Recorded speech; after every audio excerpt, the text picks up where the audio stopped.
आब के आज तूफा हम उठाइब हो।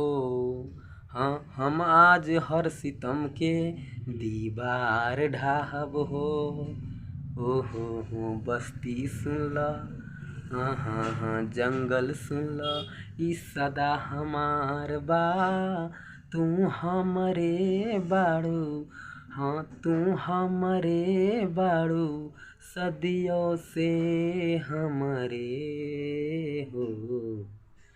जब से देखनी तोहके यारा, हाँ धड़कन बोलल दिल पुकारा।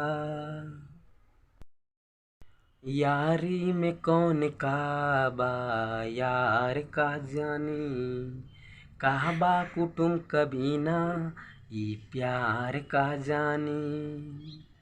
हाँ हाँ यारी में कौन का बा यार का जानी, हाँ कहबा कुटुम कभी ना ये प्यार का जानी। अब त चलल बानी राह तोहार, जो भी दिखाए चाह तोहार। हाँ हाँ बस्ती सुन ला, ओ हो जंगल सुन ला, ई सदा हमार बा। तू हमरे बाड़ू, सदियों से हमरे हो। Hello hi bye. ये वीडियो आप लोग को पसंद आ गई हो तो लाइक जरूर करें, लाइक जरूर करना, शेयर जरूर करें, शेयर जरूर करना इस वीडियो को अगर पसंद आ गई तो।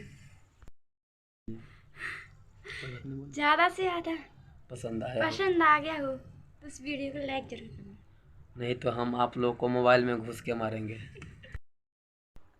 क्या बोल?